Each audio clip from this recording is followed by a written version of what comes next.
Okay, now we're getting to an archetype I should have covered much earlier, but I've put it off due to not having enough time for it at the time. So yeah, I should have gotten rid of this archetype when I was still doing the 5Ds era, because that's the era this archetype originates from. And yeah, there it is. This archetype is known in the community as the Synchro-uPsychic archetype, just as you see it in the title, it's spelled like that. Uh, Basically, this is an archetype revolving around psychic type monsters, which whose main deck monsters require you to pay life points to activate their effects. Well, most of them. And their extra deck, mostly synchro monsters because they're synchro spamming archetype after all, require you. I mean, they give you life points, like for accomplishing certain conditions. So yeah, they were used by Divine in 5Ds, the main head honcho of the Arcadia movement and all that. And yeah, there are. Now this is a very big archetype due to there being a lot of psychic monsters which require you to pay life points in order to uh, activate their effects in the main deck. And yeah, how do you recognize a Synchro-uPsychic card? If their main deck monster basically requires you to pay life points most of the time in order to activate its effect, then it's most likely the member of the archetype. And if their synchro monster gives you life points, then it's most likely uh, the member of the archetype. There are also a branch of psychics which focus on banishing stuff and banishing themselves most of the time in order to retrieve them later or activate their effects. Those are known as dimensional psychics, and they are not part of an archetype. So yeah, maybe they are, so I'm not aware of them, but those won't be covered in this video. Alright, now that I've covered what's actually considered a Synchro-uPsychic archetype, let's start off with arguably their best absolute monster, which is still banned to this very day, and that is of course the legendary Mind Master. This one is a level 1 tuner with 100 attack and 200 defense, and you can pay 800 life points and tribute one psychic type monster except Mind Master to special summon one level 4 or lower psychic type monster from your deck in face up attack position. So yeah, this is an archetypal I'm sorry. This is an archetypal substitute, and probably a much better option than substitute, because this is a level 1 tuner, special summons any level 4 or lower psychic type monster, not necessarily a Synchro-uPsychic member, because it'll be a bit hard to specify those members of the archetype. But yeah, this one is very great. As long as you have resources to tribute, you can cycle through your main deck as easily as possible, and that's why this guy is still banned to this very day. It's just that good. Being able to cycle through your main deck endlessly is one of the biggest infinite loop contrived cards you could ever make, so yeah, no wonder this guy got hit. Well, the only thing I can say about him now is as soon as he comes off the list, max out on it. So yeah, it's level 1, special summon by 1 for 1, and yeah. Their other level 1 is Dr. Cranium. 100 attack and defense, and when this card is destroyed by battle and sent to the graveyard, you can pay 800 life points to add one psychic type monster from your deck to your hand. This is your by the number searcher, and for what it did back then it was pretty good, but now it needs to specifically be destroyed by battle in order to activate its effect. And yeah, I wonder if something like Dr. Cranium will even survive the battle phase, until the battle phase even starts when you trigger its effect. So yeah, level 1 you absolutely would not even consider running is Recover. This is this psychic tuner, and if this card is in the graveyard and your opponent has 5 or more cards in their extra deck than you do, you can pay 2000 life points, special summon this card but banish it when it leaves the field, and you can only use this effect of Recover once per turn. Who the absolute hell thought this was a passable effect? The amount of cards in your opponent's extra deck is something you can rarely ever control or anything, because uh, you can like summon cards from your own extra deck and then like mill down your extra deck so you have less cards than your opponent, but your opponent will also be doing the same, so it's a constant race of extra deck spamming. So yeah, it's one of the most inconsistent graveyard resummonings I have ever seen. Not to mention the cost is abysmally high. 2000 life points, seriously? Yeah, if you crave a level 1 tuner which can special summon itself only once, then just run freaking Glow Up Bulb instead. Next up we have their first level 2, that being Crebons. When this card is targeted for an attack, you can pay 800 life points to negate the attack. Yeah, back in the day was an okay way to generate some field presence in order to maybe go into some higher level synchros or anything. Basically, that would require this thing to stay on the field because this is a tuner after all. And of course, for a level 2, this guy has pretty high attack points. I dare add, and you can also, there's a certain spell card which you can use to special summon him more easily. So yeah, this is an okay card, but there are much better options in the tuner department than this thing. So if you run this, it's probably at 1. Their next monster is this lovely fellow here, known as the Psychic Ace. This is one of their newer support cards. I thought I ended my recording there for a second. I don't know if you heard the keyboard sound there, but anyway, if this card in the monster zone is tributed, you can target one card on the field and destroy it. Neat in concept. There are some they do have some tribute monsters up their sleeve, and they have some monsters which require tributing in order to activate their effects, such as Mind Master, but it's a bit too late for that.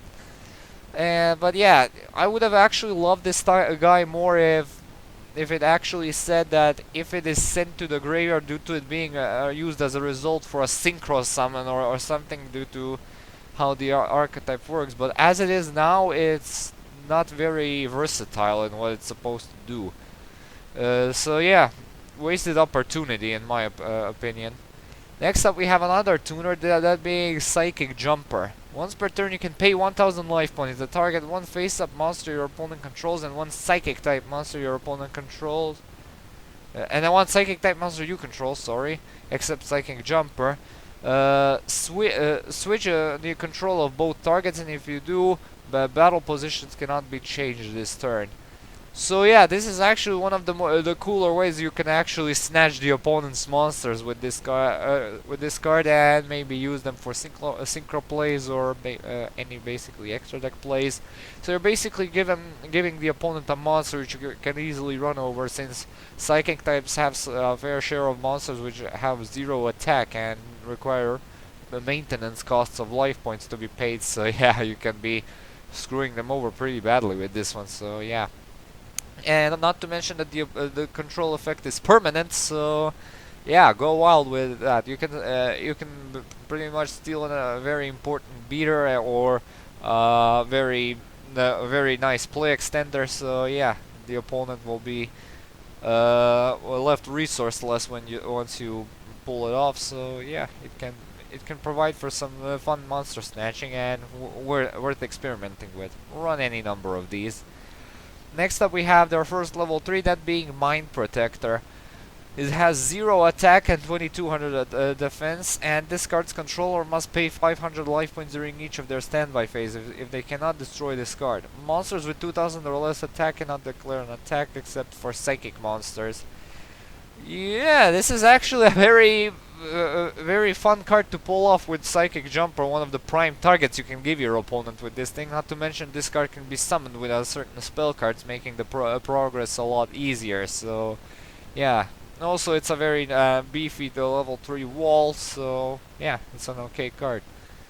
Next up we have Psychic Tracker. If you control a level 3 monster other than the Psychic Tracker, you can special summon this card from your hand in defense position. You can only summon Psychic Tracker once per turn this way. A synchro monster that uses this card as material gains 600 attack.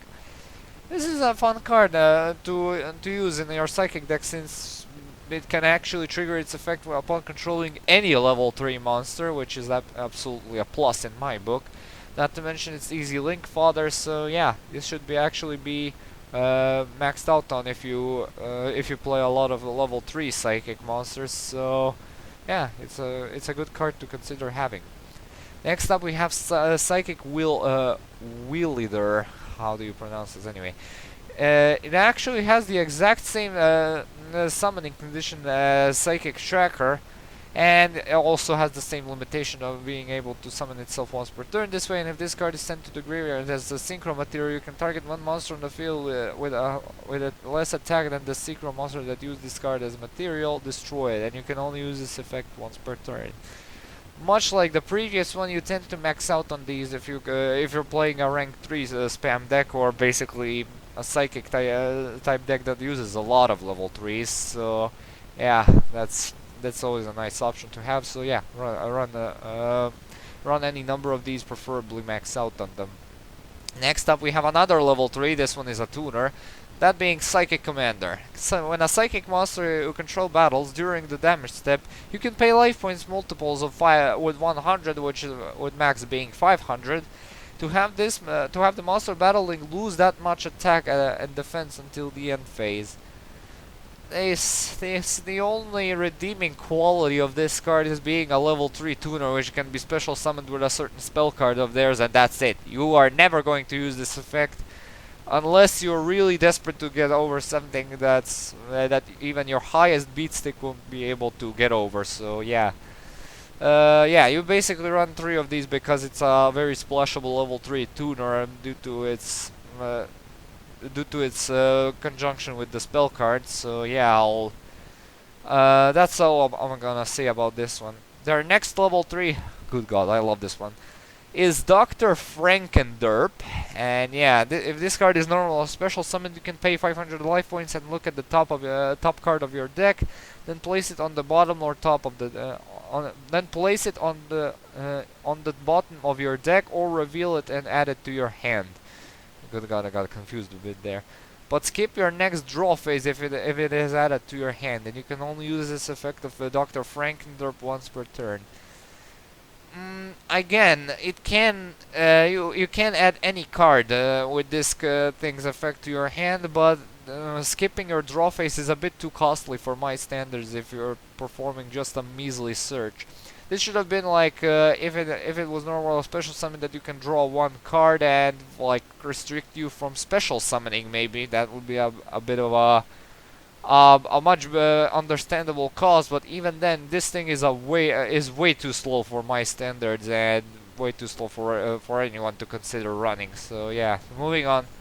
Next up we have their first level 4, Telekinetic Shocker. If a psychic type monster on the field would be destroyed, you can pay 500 life points and destroy this card instead. It's an okay protection, but completely irrelevant, since yeah, you're most likely gonna be using this thing for rank 4 plays, link plays, or anything basically. So yeah, it's an okay card, but I wouldn't run it at more than 1.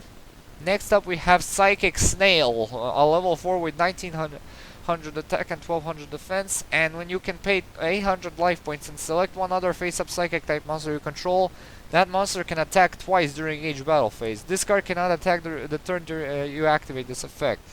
You can use this thing on their highest beat sticks in order to make them able to attack twice, which is absolutely lovely. And yeah, this thing itself is a really nice beat stick. It has 1900 attack, which is for a level 4 a pretty amazing stat line. So yeah, Psychic Snail is usually ran at 2 or 3.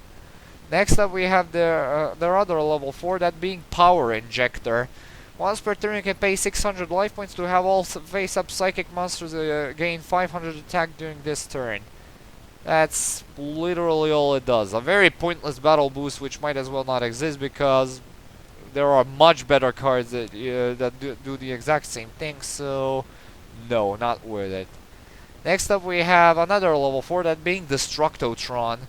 During the end phase, if this card is the only psychic type monster you control, destroy it. You can pay 1000 life points and target one set spell or trap your opponent controls, destroy that target. Mind you, the last effect is actually not once per turn, so hooray, but boo, because it only works on set spell or trap cards, and yeah, battle traps aren't very rampant nowadays, since most of the opponent's back row tends to be face up and activated at the time. So yeah, and not to mention that that if it is the only card you control, well, the only psychic type monster you control, this thing gets destroyed. Lovely. Next up we have Genetic Woman. So yeah, a bit of a Catwoman there reference with the artwork and all that. And once per turn you can pay 1000 life points and select one of your removed from play psychic type monsters added to your hand. This thing has much more applicability in the dimensional psychics, but there are a few cards that actually offer banishing of psychic type monsters, so yeah. It's not completely out of place, but it might as well be, since the Synchro-uPsychic rarely focus on removing stuff from the game, so yeah, not recommended. Next up we have Grapple Blocker, and when this card is normal summoned, you can select one monster your opponent controls. Sorry, the selected monster cannot attack or be tributed, while this card remains face up on the field, and during each of your end phases, pay 500 life points or destroy this card. Yeah, you might as well be playing Mask of Restrict if you're preventing your opponent from being tributed, and yeah. And as for the attacking, yeah, there are much better attack lockdown cards than this, so no, not recommended at all. Next up we have a very cute Panda Borg. When this card is destroyed by battle and sent to the graveyard, you can pay 800 life points to special summon one level 4 psychic type monster from your deck. Much more applicable than Dr. Cranium, because this one can be actually used as rank 4 material and all that, so yeah. However, I'm not a very big fan of its special summoning only level 4 psychic type monsters. I would have actually loved some flexibility in the level department, but yeah, it's still better than nothing, so yeah. Their first tribute monster is Final Psychic Ogre, a level 5 with 2200 attack. And if this card destroys an opponent's monster by battle, you can pay 800 life points to select one psychic type monster in your graveyard and add it to your hand. This is one of their tribute monsters, and quite frankly, it's not the best I've ever seen.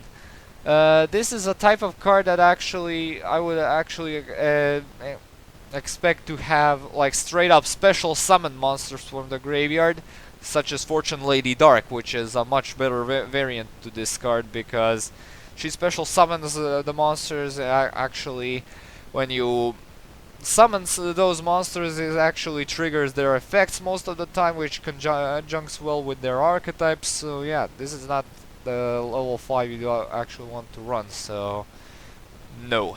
Next up we have Psychic Emperor, which is their the final Ogre was their only level 5, and the Psychic Emperor is their first level 6. When this card is normal or special summon, gain 500 life points for each psychic type monster you control. We'll get to the extra deck soon, and yeah, the extra deck has a monster which does the exact same thing but much better, so yeah, the point of tribute summoning this is completely irrelevant, so no. Next up we have Overdrive Teleport, or another level 6, and this card cannot be special summoned. You can pay 2000 life points to special summon 2 level 3 psychic type monsters from your deck, and the effect can only be used once while this card is face up on the field. Again, it requires a tribute since it cannot be special summoned. I would actually love this thing if it could actually be special summoned, but it doesn't, so yeah, it doesn't warrant it being granted any more than one. Next up we have Armored Axon Kicker. Yeah, these names are all over the place. It's another level 6, and if you control a face-up psychic type monster, you can normal summon this card without tributing. If this card destroys an opponent's monster by battle, you take damage equal to half the destroyed monster's attack. Then you can special summon one monster from your graveyard with attack less than or equal to the damage you took. It's a better version of Final Ogre, but at a more steeper cost of actually taking damage equal to the half the attack. So yeah, if you have to take quite a decent amount of damage if you want to summon their bigger beaters into the game. So yeah, from the graveyard, and yeah, it's not very recommended. So yeah, again, if you run this, it's not more than one. So yeah.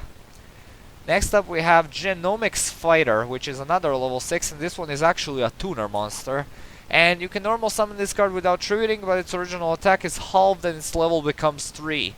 Once per turn you can declare one monster type. If this card is used as a synchro material this turn, treat this card and the other synchro material monsters as that monster type. For that synchro summon, and if you activate this effect, you cannot normal or special summon monsters for the rest of this turn except monsters with the declared monster type.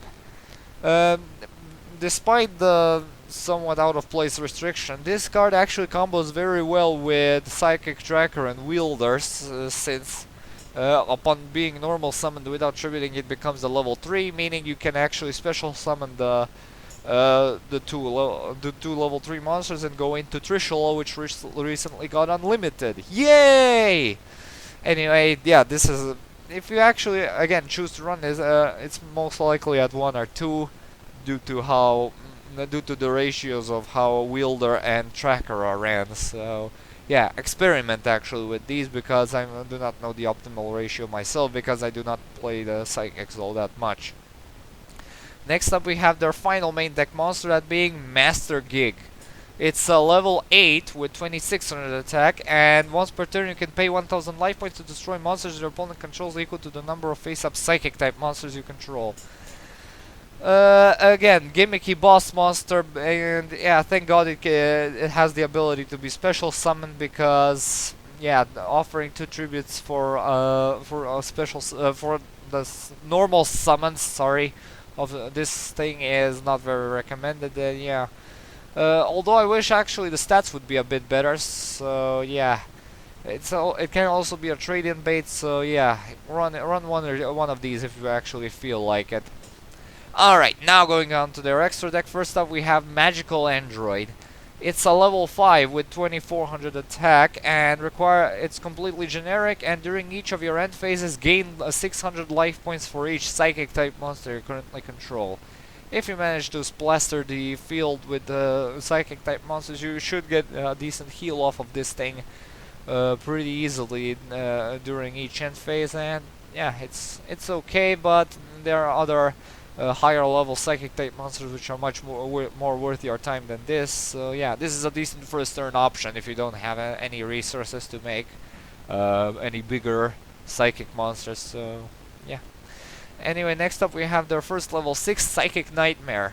This one requires 1 tuner, 1 or more non-tuner Psychic type monsters, and once per turn during your main phase you can pick 1 random card in your opponent's hand and call what type it is, monster, spell, or trap, and if you call it right, this card gains 1000 attack until your opponent's end phase. Again, this card has the potential to be turned into a 3400 attack beat stick, which is absolutely lovely for a level 6 monster.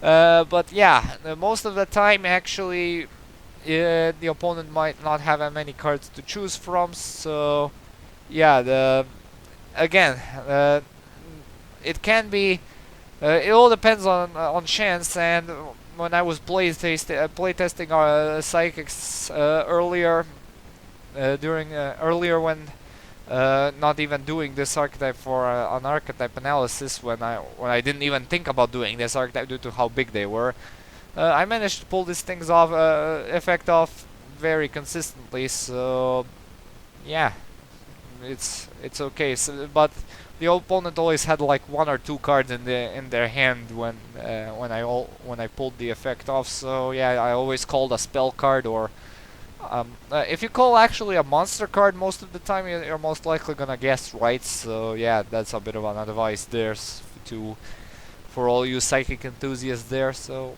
cool. Run by preference, of course. Next up we have another level 6, that being Hyper Psychic Riser. This one is also completely generic, and monsters with less attack than this card cannot attack. Also, neither player can activate the effects of face-up monsters on the field with more attack than this card. If this card in your possession is destroyed by your opponent's card and sent to the graveyard, you can target 1 tuner and 1 non-tuner monsters in your graveyard with the same type and attribute as each other, add them to your hand, and you can only use this effect once per turn. This is actually a very interesting and unique lockdown card, and we're actually worth building an entire deck around. It actually somewhat reminds me of the Fabled Unicorn in the way how it works.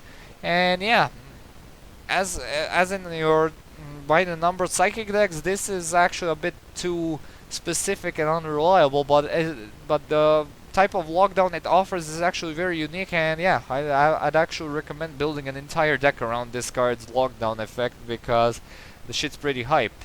So yeah. Next up we have their first level 7 Psychic Life Transfer. Again, completely generic, and once per turn you can remove from play one Psychic type monster from your graveyard to gain 1200 life points. This is so far the first monster that actually removes Psychic type monsters from the game that is not a dimensional Psychic, so yeah, that is the only card so far that conjuncts well with Genetic Woman, so yeah. As for how it actually works, well, again, these Synchro-uPsychics aren't very focused on removing stuff from the graveyard, so yeah, you don't usually run more than one of these if you actually run this thing, so yeah. Next up we have Thought Ruler Archfiend. This one's a level 8, completely generic as well. And if this card destroys a monster by battle and sends it to the graveyard, gain life points equal to that monster's original attack in the graveyard. During either player's turn, when a spell or trap is activated that targets exactly one Psychic type monster and no other cards, you can pay 1000 life points and negate the activation, and if you do, destroy it. Okay, so this is actually a classic monster, as it was a very hard staple in Synchro Spam decks a very long time ago, as a very generic level 8 to go into. The other ones being Scrap Dragon, Stardust Dragon, Stardust Spark Dragon, Red Dragon Archfiend, Hot Red Dragon Archfiends, the list goes on and on. There was just so many great level 8s to go into back in the day. There still are, but yeah, Thought Ruler Archfiend in today's Psychic decks is actually very nice. It has decent targeting protection, and yeah, at a very simple cost of 1000 life points, gains life points like nothing else when attacks, so yeah, it's an overall great card, so definitely to put in a few of these in your Psychic deck if you're building a Psychic Synchro Spam deck, so good. A great card overall. Their last Synchro monster is Hyper Psychic Blaster, who you might remember from my Assault Mode videos since he was brought up there in his Assault Mode version.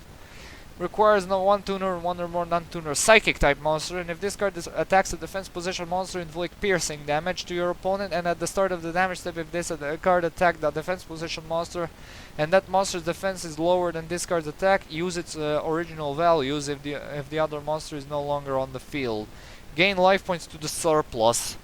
So yeah, this is the effect that I actually mentioned in the Assault Mode video, and I compared it to the Assault Mode version, and of course Assault Mode version is somewhat superior at the cost of being a bit more specific. So yeah, what this actually does is, if you basically gain difference in this card's attack and the defense monster's defense. So yeah,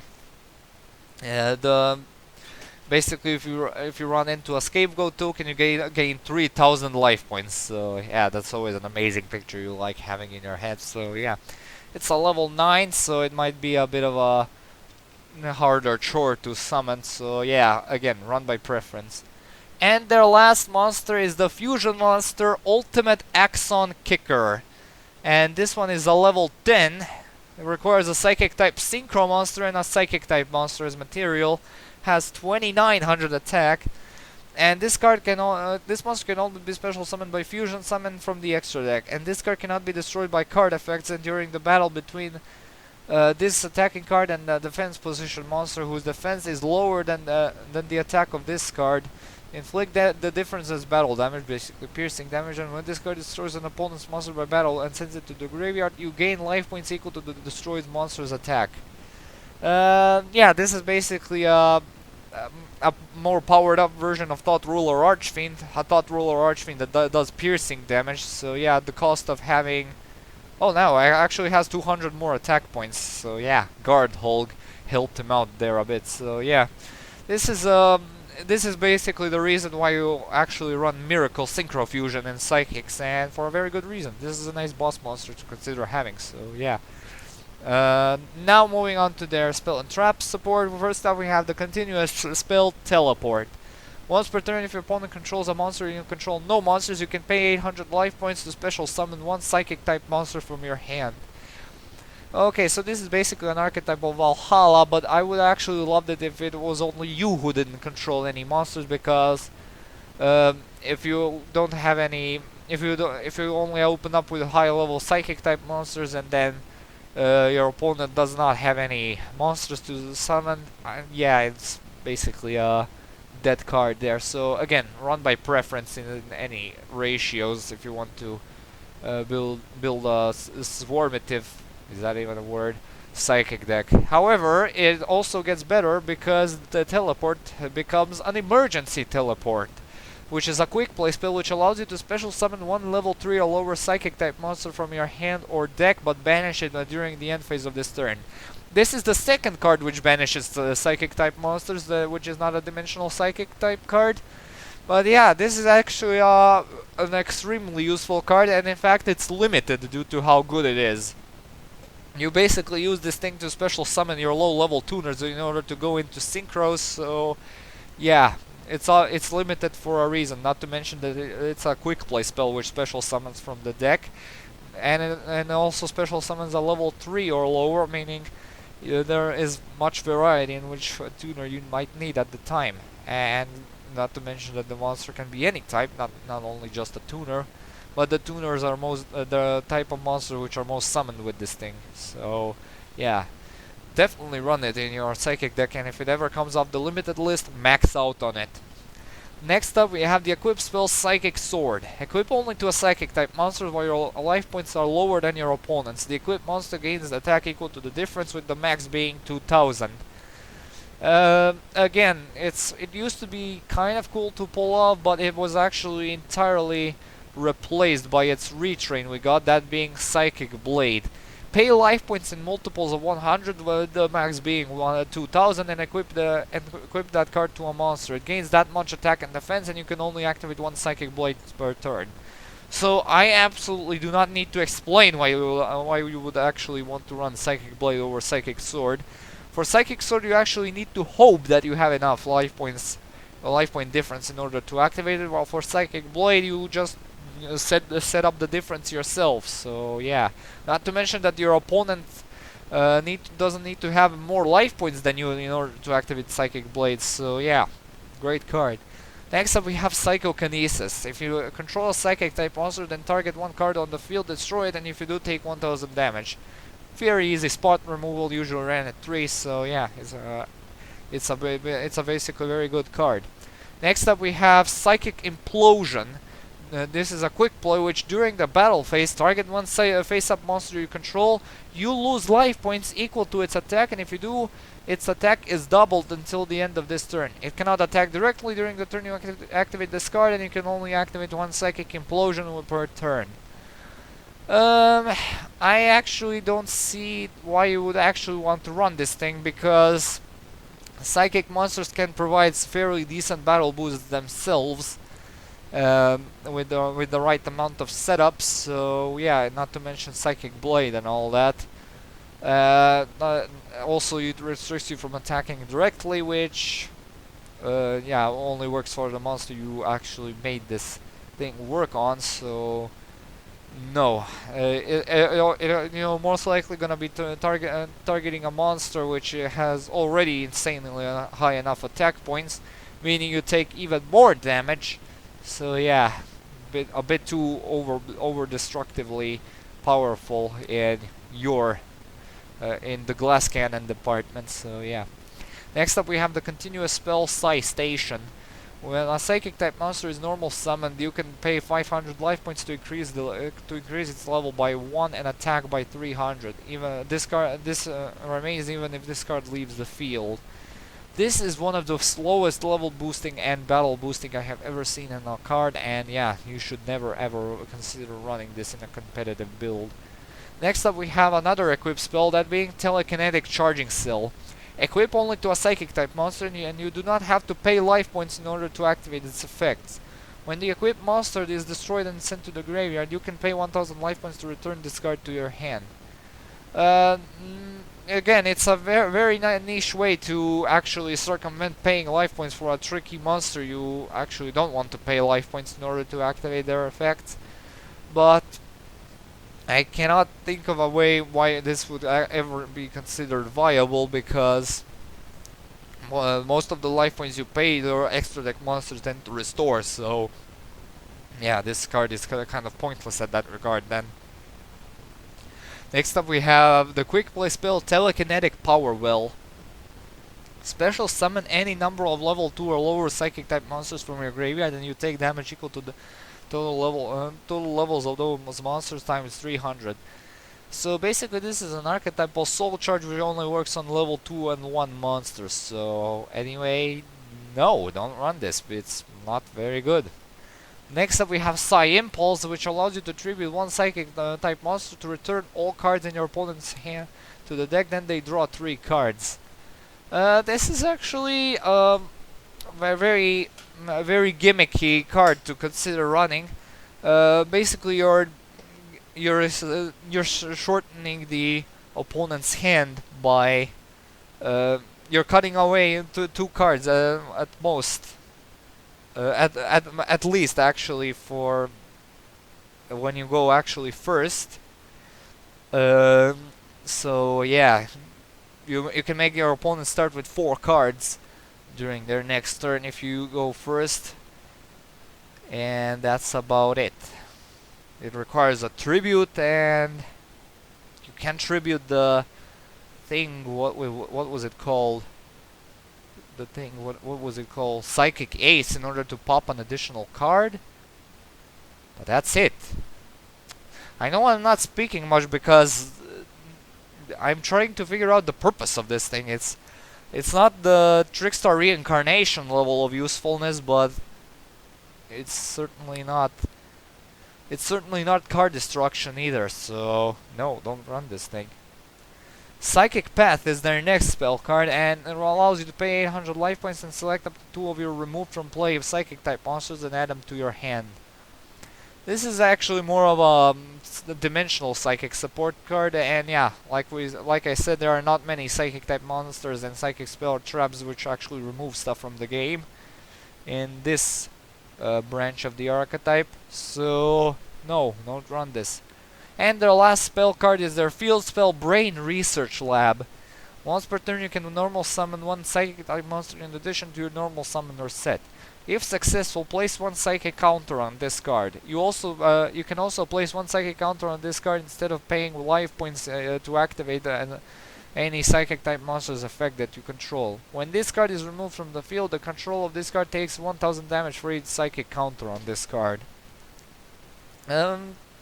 Again, normal summoning an additional Psychic type monster is nice, but if this card gets removed from the field by any means, you actually can take a serious amount of damage from this thing's effect. Not to mention you'll be short on life points as is if you you place a counter instead of taking damage from the Psychic monster's effect cost maintenance. So yeah, you can actually basically OTK yourself way motion cannon with this thing, so I would actually not consider running this. So yeah, it's a bit too over-destructively powerful for my taste. Next up, after an emergency breaks in the Brain Research Lab, we have the Brain Hazard. Their first trap and their continuous trap. Select one of your removed from play Psychic type monsters and special summon it. When this card is removed from the field, destroy that monster. When that monster is destroyed, destroy this card. Again, dimensional Psychic support card and not worth running. Moving on. Next up we have Psychic Overload.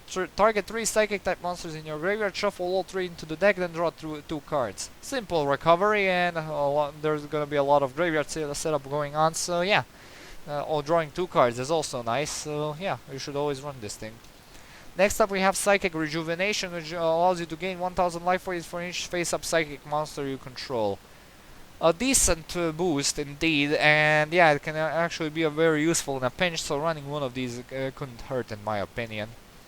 Psychic Trigger is their next card, and and you can activate it only while your life points are lower than your opponent's. Select 2 Psychic type monsters in your graveyard and remove them from play and draw 2 cards. Was this the point why you would actually want to remove from play or remove cards from play in Synchro Spam Psychics? Well, drawing 2 cards again is always nice, but removing stuff from the graveyard wasn't ever the focus of these type of psychics, so yeah. However, again, running 1 couldn't hurt. Next up we have Telepathic Power. Now, when a psychic type monster you control is destroyed by battle with an opponent's attacking monster, target the opponent's monster, destroy that monster, and if you do, gain life points equal to the destroyed monster's attack on the field. So basically this is some sort of a prototype version of draining shield, a bit more psychic reliant, and in terms of how the archetype works, it actually works pretty fine. So yeah, run by preference again, because it's not the most optimal thing you can put in your psychic deck, since battle traps aren't that relevant anymore. Psychic Tuning is their other continuous trap, and it allows you to select 1 psychic type monster in your graveyard and special summon it in attack position, and it is treated as a tuner monster. When this card is removed from the field, destroy that monster, and when that monster is removed from the field, destroy that card, and when this card is sent to the graveyard, take damage equal to that monster's level times 400. It can be useful in a pinch, but overall it's very impractical and gimmicky. Most likely you're gonna revive it just to further your link plays, so yeah, not recommended. Next up we have Metaphysical Regeneration. Activate only during the end phase. Gain 1000 life points for each psychic type monster sent to the graveyard this turn. Much like the Psychic Rejuvenation, not the most consistent card, but Psychic Rejuvenation is actually a much more versatile and much more versatile card, which works with the intended nature of swarming of the decks. So yeah, again, it actually can be pulled off if you actually send a bunch of Psychic type monsters to the graveyard for link plays. So yeah, again, run by preference. Next up we have Mind Over Matter, a counter trap. When a monster would be normal or special summoned, or when a spell or trap is activated, tribute 1 psychic type monster, negate the activation or negate the summon or activation, and if you do, destroy that card. An archetypal Omni negation which works on normal or special summons, so yeah, you should always definitely run 3 of these at all times. Moving on. Next up we have Battle Teleportation, which can be activated if you control only 1 face-up psychic type monster, and select that monster. You can attack your opponent directly this turn, and at the end of the battle phase, give control of it to your opponent. Lovely. You just run Infected Mail instead of this. Pack filler garbage. No, nada. Run. No running. Good running. Goodbye. No. Next up we have Psychic Soul, which allows you to tribute 1 psychic type monster you control to gain life points equal to its level times 300. Rejuvenation is a much better option, and there's pretty much nothing I can say about this card. You're most likely gonna, if you tribute a level 8 monster, the most you're gonna get is 2400 life points, which is fine, but not worth tributing a large level monster for, so no. It's irrelevant. You can always tribute Ace in order to pop a card, but come on, you're just forcing it now. And finally, their last card is known as Sai Curse. When a psychic type monster you control is destroyed by battle with an opponent's attacking monster and sent to the graveyard, target the opponent's monster, destroy that target, and if you do, inflict damage to your opponent equal to the level of the destroyed psychic type monster times 300. Just like the last card, it's a bit impractical, but it's certainly more practical due to it being activated as a curse, as pun intended, for the opponent destroying your valuable monster. And yeah, you're most likely gonna get a decent burn out of that on your opponents. So yeah, again, run 1 by preference, and yeah, all that. Oh boy. Time for the grading scale. in terms of consistency, again, this archetype is consists of most psychic type monsters in the game. So yeah, it's not very good. They struggle quite a bit with setting their most basic plays up, but they still have a certain degree of consistency. So I'll be generous and give them a 2 out of 3. Power exists definitely, but not all across the board. They have potential to hit very hard, but they struggle to make multiple extra deck monsters if they don't have access to links. So yeah, 2 out of 3 there as well. Comeback ability usually depends on some of their best ones, or hitting the field in a very specific way, or activating emergency teleport just in time, or basically any revival card that helps out from the outside is also welcome. So it's a bit flimsy, but it's certainly better than nothing. So I'll give it a 2 out of 3. Protection, however, is not very good in the archetype. It's barely there, barring a few decent protection pieces. So yeah, Thought Ruler Archfiend is by far the best piece of protection the archetype has, and that's about it. Nothing else stands out in that regard. So 1 out of 3 there. And as for the versatility, I mean, the versatility purely depends on emergency teleport and which monster it can special summon, and which monsters are the most splashable in various other decks, which aren't many by default. So yeah, War Versatility gets a 1 out of 3 in that regard. And yeah, boy, that was one of the larger archetypes yet again pushed out of the way. So yeah, only one more larger archetype, and from now on it's smooth sailing in terms of archetype analysis videos. So yay. I'll see you next time with as we delve into the Arc 5 era. I have 2 Arc 5 archetypes to cover, then I have a GX archetype, which I actually thought about doing. I found out it's been poking me each time I research archetypes that I actually can do for the channel. I need to pad out 3 more videos until I get to a very special series of video, which I'll be starting from September 30th all the way until the end of the week. So yeah, feel free to drop suggestions of what you would like those 3 videos to be. They don't have to be related or anything, so yeah. Anyways, thank you all so much for watching. Stay tuned for more videos and updates. Comment, like, and subscribe. And as usual, I'll upload the next video whenever I can. See you all, have a good day, and peace.